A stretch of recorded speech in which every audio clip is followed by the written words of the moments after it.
मधु शहर में रहने वाली पढ़ी लिखी मॉडर्न लड़की है। वो और पवन साथ कॉलेज में पढ़ते थे। धीरे धीरे उन दोनों में प्यार हो गया। पर पवन गांव में रहने वाला एक साधारण सा लड़का है। मधु के पिता हमेशा उसे ये बात कहकर ताना देते हैं। तुम वहां गांव में कैसे एडजस्ट करोगी? शादी करके तुम गांव तो चली जाओगी, पर अपनी सारी मॉडर्न सोच और चीजें यहाँ शहर में ही रख कर जाना। ये सुनकर मधु को बहुत गुस्सा आता है। तो क्या हुआ अगर वो लोग गांव के हैं? मैं वहां जाकर उस घर को बिल्कुल शहर की तरह बना दूंगी। शाम होते ही मधु पवन को वीडियो कॉल करती है। अच्छा हुआ तुमने वीडियो कॉल कर लिया। आओ, मैं तुम्हें आज अपनी माँ से मिलाता हूँ। अरे बिट्टू, क्या कर रहा है?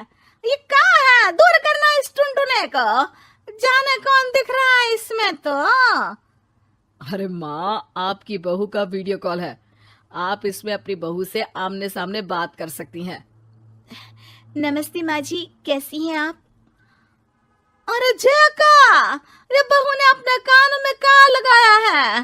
जो कैसे झुमके हैं? झुमके नहीं माँ जी, इन्हें ईयरफोन्स कहते हैं। इससे सामने वाले की आवाज और अच्छे से आती है। मैं आपको भी ला कर दूंगी। अरे नहीं नहीं, हमें नहीं ना चाहिए। हमारे कान बिल्कुल ठीक है। हाँ। माँ जी की ये बातें सुनकर मधु को अपने पिता की बातें याद आ जाती है और वो उसी वक्त ये ठान लेती है कि वो अपने ससुराल को एकदम मॉडर्न ससुराल बनाकर रहेगी। कुछ दिन बीत जाते हैं। पवन और मधु की शादी हो चुकी है। आज मधु का अपने ससुराल में पहला दिन है। माँ जी, मैं आपके लिए एक तोहफा लाई हूँ। अरे इतना बड़ा तोहफा! अरे कहाँ लाई है रे इस बड़े से बक्से में? मधु बॉक्स खोलती है। ये क्या है? ये वैक्यूम क्लीनर है। मैंने आपको झाड़ू लगाते हुए देखा तो सोचा अब आपका काम आसान हो जाएगा। अरे वाह बहू वाह! तूने मुझे झाड़ू लगाते हुए देखा तो तू मेरा हाथ से झाड़ू लेकर खुद भी तो लगा सकती थी ना। पर नहीं, तूने तो जे मशीन लाकर मेरे हाथ में दे दी कि यह काम हमेशा मैं ही करूं। ये आजकल की शहरी छोरियां बिल्कुल नहीं बदलेगी। मधु को मन ही मन गुस्सा आता है, पर फिर भी अपना गुस्सा भूलकर मधु माँ जी को वैक्यूम क्लीनर इस्तेमाल करना सिखाती है। अगले दिन मधु सुबह उठती है तो ये आंगन में से कैसी आवाजें आ रही हैं? मधु दौड़ती दौड़ती आंगन में जाती है और देखते ही चौंक जाती है। अरे माँ जी, ये आप क्या कर रही हैं? और वो कहा है ना, सुबह मैं जब कुएं से पानी निकाल रही थी तो मेरे कान की बाली उसमें गिर गई थी। तो ये तेरा वैक्यूम ना सारी चीजें अपनी तरफ खींच लेता है ना, तो मेरी बाली भी तो निकाल ही देगा। उसी की कोशिश कर रही हूँ, पर न जाने क्यों अब ये चालू ही नहीं हो रही तेरी मशीन। अब वो चालू होगी भी नहीं। पर अब कुएं में से पानी निकाल क्यों रही थी? अरे कमाल करती हो ना बहू। पीने के लिए पानी क्या तेरे मायके से लाऊं मैं? अरे कुएं से ही तो निकालना पड़ता है। हाँ, पीने के लिए पानी, और वो भी कुएं से।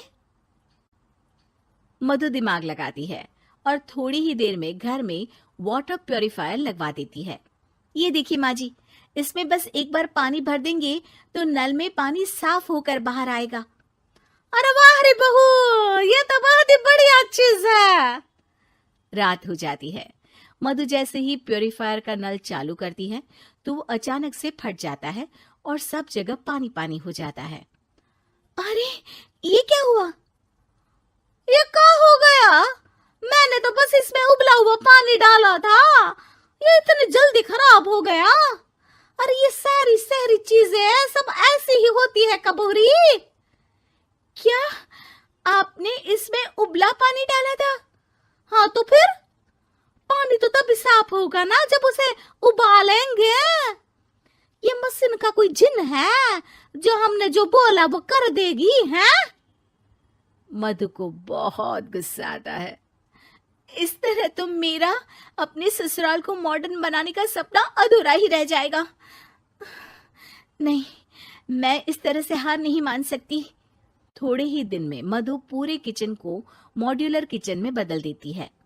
अरे वाह बहुआ, इतनी सारी अलमारियां। माँ जी मॉड्यूलर किचन देखकर बहुत उत्सुक हो जाती है। ये बक्सा का है। बहू ने शायद गलती से इसे यहाँ रसोई में रख दिया है, पर है तो ये बहुत ही बढ़िया। अगले दिन सुबह। अरे मायरी, क्या हो गया? मैं तो बर्बाद हो गई। मेरी सारी पूंजी जलकर राख हो गई। हे राम, अब मैं क्या करूं? माँ जी की रोने की आवाज सुनकर मधु दौड़ी दौड़ी किचन में आती है और इतना धुआं देखकर घबरा जाती है। ये सब कैसे हुआ माँ जी? ये आग कैसे लगी? ये सब तेरा इस मॉड्यूलर किचन की वजह से हुआ है, और ऊपर से तूने तिजोरी जो रसोई में रख दी थी।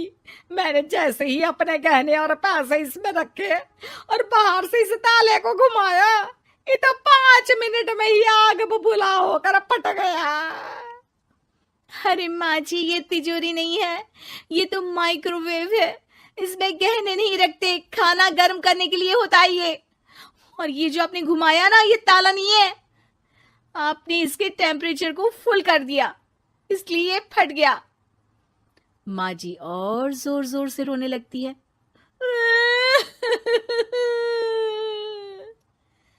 मधु सर पीट लेती है और कसम खाती है कि अब ससुराल को मॉडर्न बनाने की कोई कोशिश नहीं करेगी। मुझे माफ कर दीजिए माँ जी, आप जैसी हैं वैसी ही ठीक है। मधु को अपने पिता की कही बात याद आ जाती है और मधु वापस घर और किचन को पहले जैसा ही कर देती है।